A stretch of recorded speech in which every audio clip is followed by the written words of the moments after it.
요셉의 형제들이 아버지 야곱이 죽자 자신들이 과거에 요셉에게 행한 일로 악을 갚지나 아니할까 생각을 하고 요셉에게 아버지가 돌아가시기 전에 유언하셨는데 내 형들이 내게 악을 행하였을지라도 이제 바라건대 그 허물과 죄를 용서하라고 했다고 말을 합니다.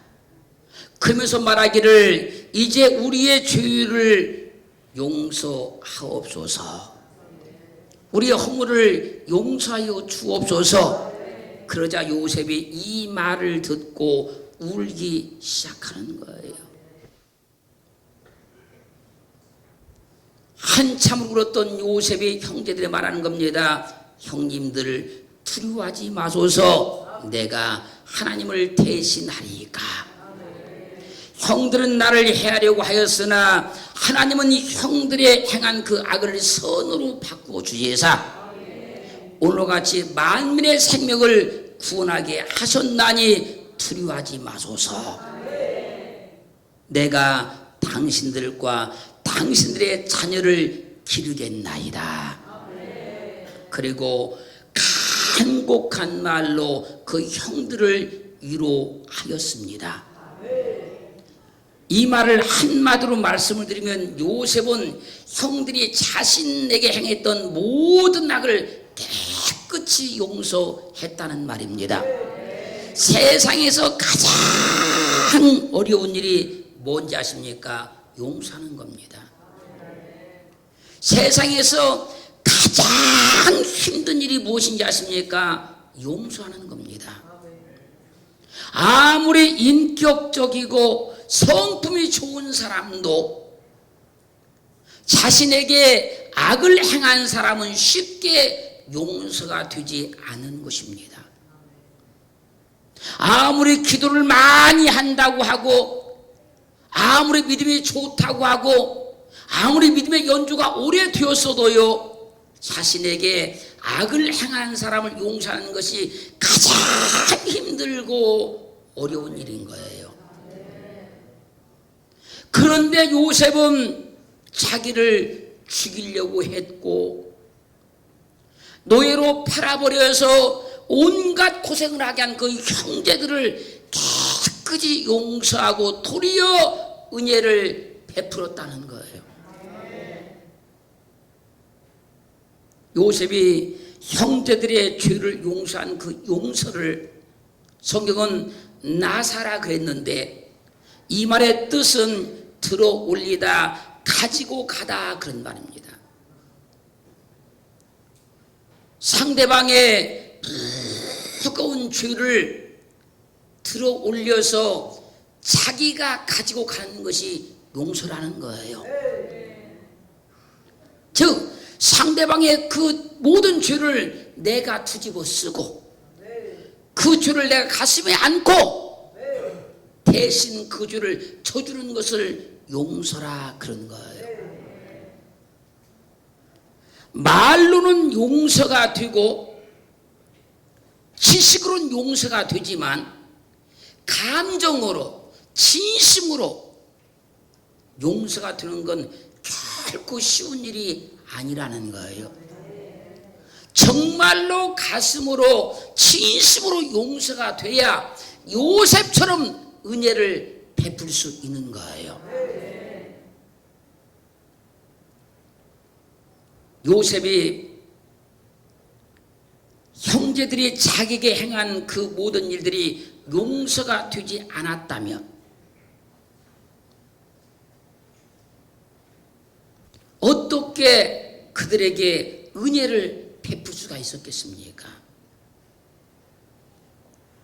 요셉의 형제들이 자신이 행한 그 죄가 용서가 안 되었다면 어떻게 형제들을 위로할 수 있었겠습니까?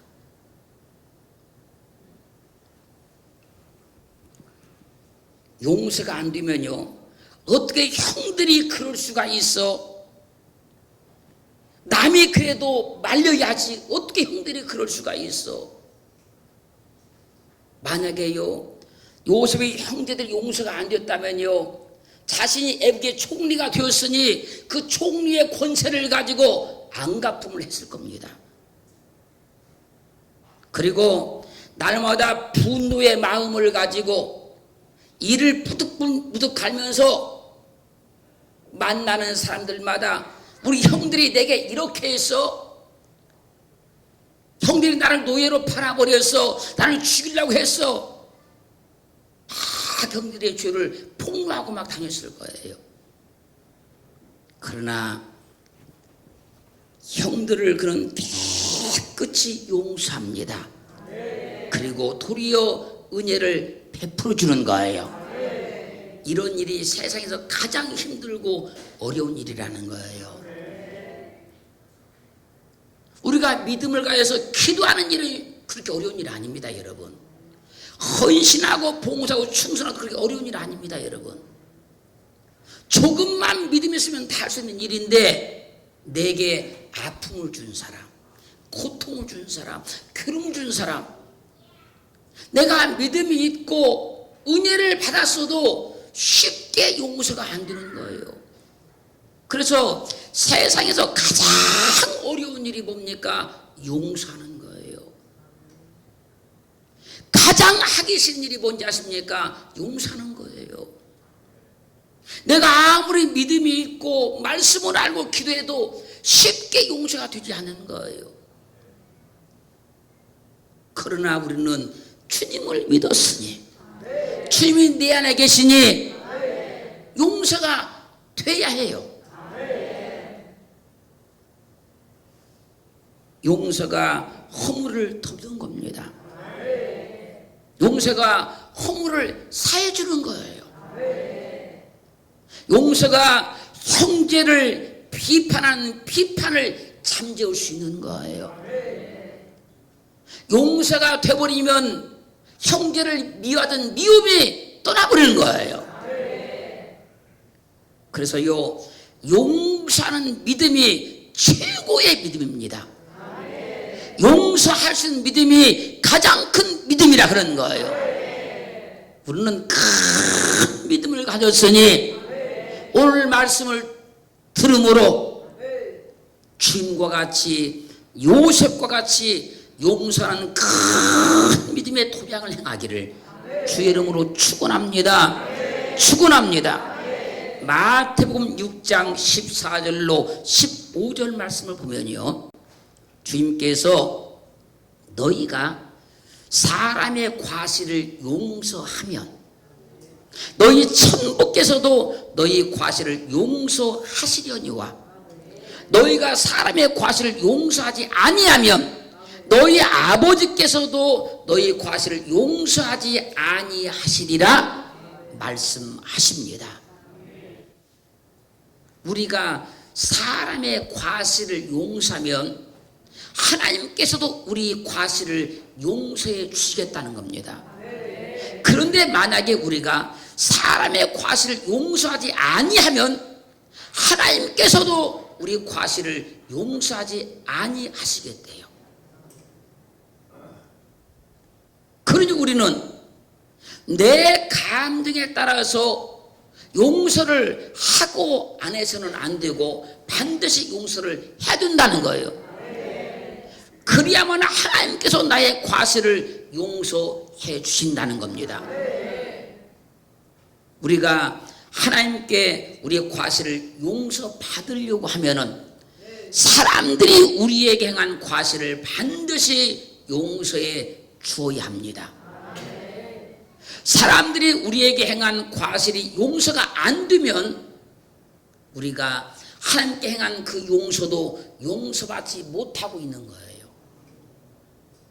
내가 회개를 많이 했다고 하지만 용서받지 못하고 있는 거예요. 나는 사람들이 내게 행한 과실을 용서하지 못하면서 하나님께 회개한다고 하나님 내 죄를 용서하여 주옵소서 기도만 하고 있어서는 안 된다, 그런 말입니다. 하나님께 내 죄를 용서해달라고 기도하려고 하면 먼저 사람들이 내게 행한 그 과실들을 용서할 수 있어야 된다는 겁니다. 그런데 이 용서가 세상에서 가장 힘들고 어려운 일이라니까요. 기도하는 건 얼마든지 할 수 있다니까요. 헌신하는 것, 봉사하는 것, 충성하는 것 얼마든지 할 수 있다니까요. 그런데 이 용서가 잘 안 된다니까요.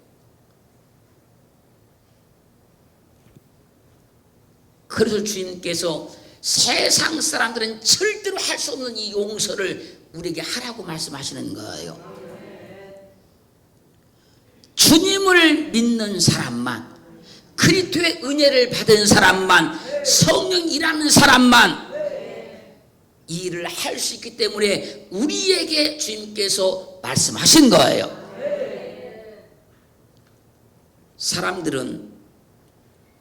사람들이 자신에게 행한 잘못을 용서했다고 말을 하지만 10년이 가고 20년이 가도 용서했다는 잘못을 또 말하고 또 말하는 경우가 있습니다. 이런 것은 용서가 안 된 거예요. 용서가 안 됐기 때문에 10년, 20년이 가도 또다시 말하는 거예요. 말로는 용서했다고 하지만 진짜 진심으로 용서가 안 된 거예요. 형제의 과실을 진정으로 용서했다고 하면 우리 마음에서, 우리 기억 속에서 다 지워져야 돼요. 그래서 성경은 이렇게 말씀하는 겁니다. 이사야 43장 25절 말씀에서 나 곧 나는 나를 위하여 내 허물을 도말한 자니 내 죄를 기억지 아니하리라. 하나님께서 우리 허물을 도말해버리시고 우리 죄를 기억하지 아니하신다 말씀합니다. 예레미야 31장 34절 하반절은 내가 그들의 죄악을 사하고 다시는 그 죄를 기억하지 아니하리라 여호와의 말이니라. 하나님은 우리의 죄를 용서하셨습니다. 용서하셨기 때문에 다시는 그 죄를 기억하지 아니하신다고 말씀하고 있는 거예요. 이걸 용서라 그래요. 주님께서 말씀하신 용서는 이걸 말씀하는 거예요. 사람들이 용서했다고 말하고 또 얼마만큼 시간이 가면 다시 그걸 꺼내서 말하고 또 10년이 가면 또다시 꺼내서 말하는 이게 용서가 아니고 주님께서 말씀하신 용서는 한 번 우리 마음에서 진심으로 용서해버리면 다시는 기억하지 않는 걸 용서라 그런 거예요. 그런데 이건 아무나 할 수가 없고 그리스도 예수를 믿는 사람만 가능하다는 거예요. 할렐루야. 사랑하는 성도 여러분, 하나님은 우리의 허물을 도말하셨습니다. 그 다시는 우리 죄를 기억하지 아니하십니다. 할렐루야. 근데 사람들이 용서했다고 말은 하지만 다시 기억나는 것은 입술로는 용서를 했고 지식으로는 용서가 됐지만 이 마음에서 진심으로 용서가 되지 않았기 때문에 그러는 거예요. 이 놀라운 은혜를 입어야 될 줄로 믿습니다. 이건 주님의 은혜를 입은 사람만 가능한 거예요. 지금 잘 들어보십시오. 마태복음 18장 21절로 35절 말씀까지를 보면요, 베드로가 주님께 나와서 주여 형제가 내게 죄를 범하면 몇 번이나 용서하여 주리이까 7번까지 하오리까 라고 질문을 했어요. 베드로의 질문에 주님께서 베드로에게 말씀합니다. 7번뿐 아니라 70번씩 7번이라도 해라. 베드로야, 네가 어차피 용서했으면 7번만 하지 말고, 할렐루야. 70번씩 7번 하면 되지 않겠느냐. 그리고 주님께서 천국은 그 종들과 회개하려 하던 어떤 임금과 같으니 비유로 말씀하는 거예요. 회개할 때에 1만 달란트 빚진 자 하나를 데려오매 갚을 것이 없는지라. 천국을 지금 비유로 설명하는 겁니다.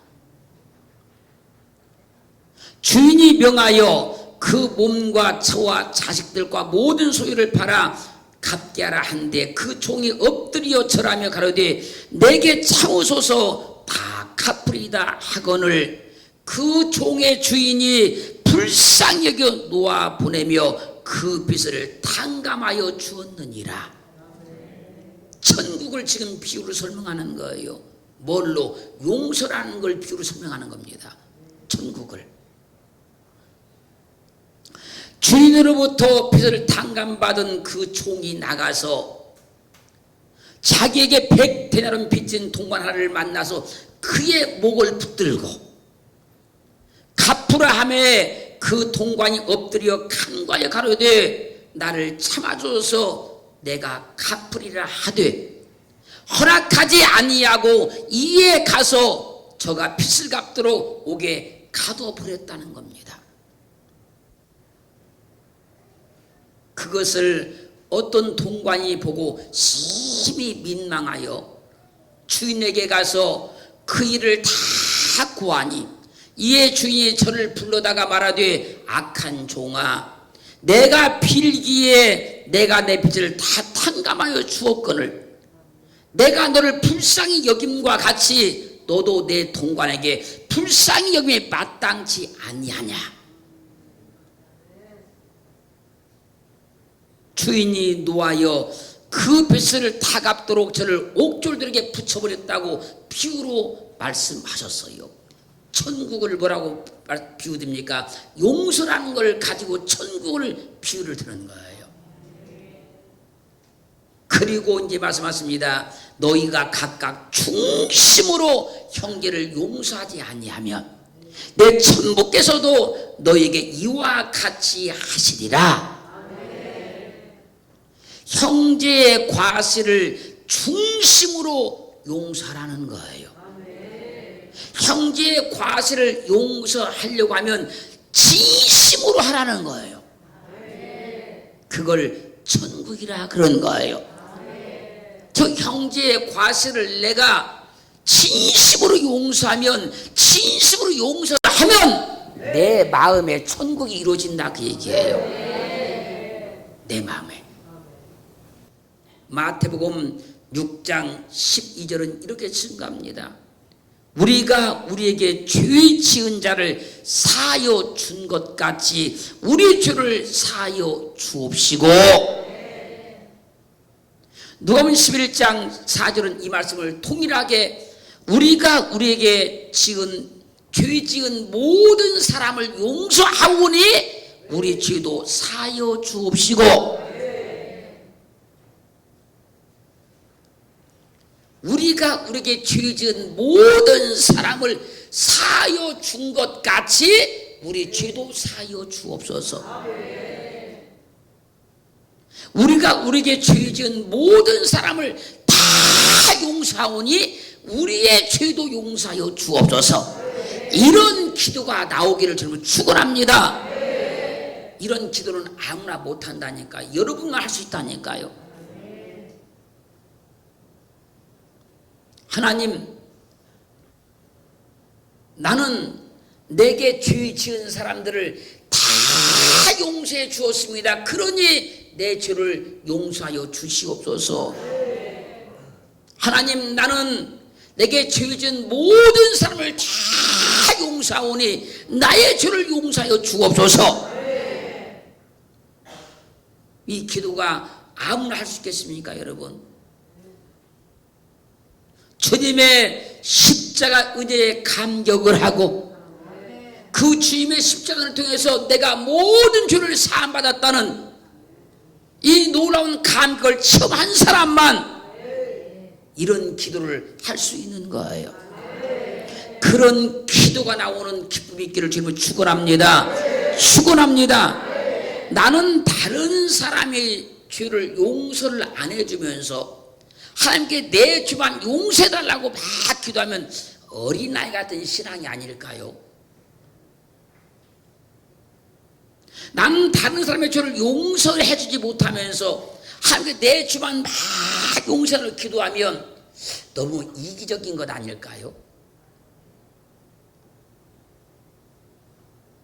나는 다른 사람의 손톱만한 죄도 용서하지 못하면서 하나님 내 죄를 용서하여 주옵소서 막 기도만 하고 있다고 하면 너무나 내 중심적인 신앙이 아닐까요?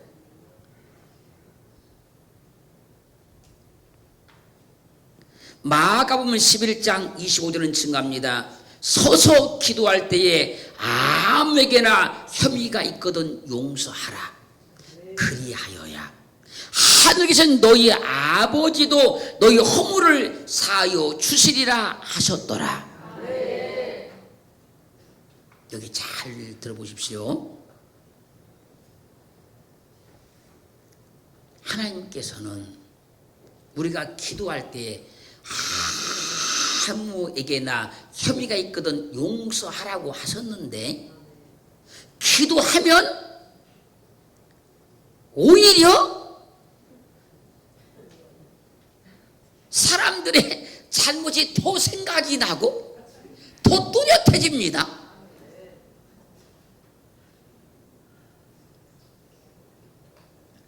기도하면 오히려 더 사람들의 단점이 막 보이고 그동안 잊고 있는 줄 알았던 그 잘못들이 막 생각나기 시작하고 보이기 시작하는 거예요. 기도하면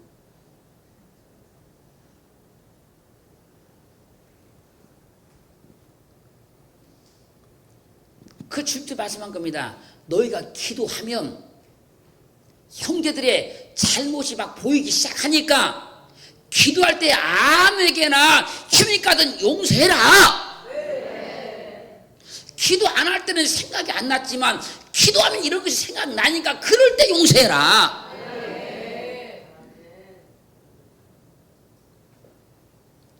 이해 됐습니까? 너희가 기도하면 그동안 받았던 상처가 분노가 막 치밀어 오르기 시작하니까 기도할 때에 그런 혐의가 생각나거든 거기서 용서하라는 거예요. 여러분 기도할 때 형제의 허물이 보이는 것은 성령께서 하신 일이 아닙니다. 기도의 형제의 잘못이 알아지는 것은요 성령께서 하신 일이 아니라는 거예요. 악한 영들이 형제 허물을 용서하지 못하게 하려고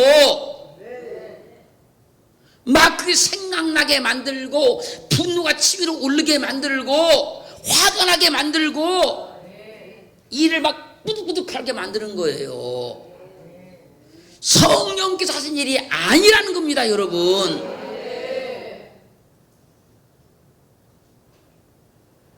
악한 영들이 형제 허물을 용서하지 못하게 하여서 우리가 하나님께 우리 허물을 용서하지 못하게 하려고 하는 일들이라는 거예요.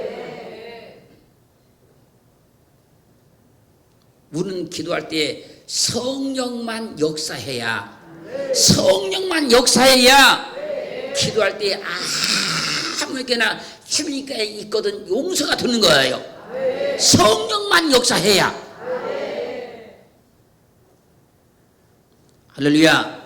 그 기도하면서도 지금 성령이 내게 역사하는 것인지 악한 역사하는 것인가를 우리가 이런 걸 통해서 금방 분별이 되는 거예요.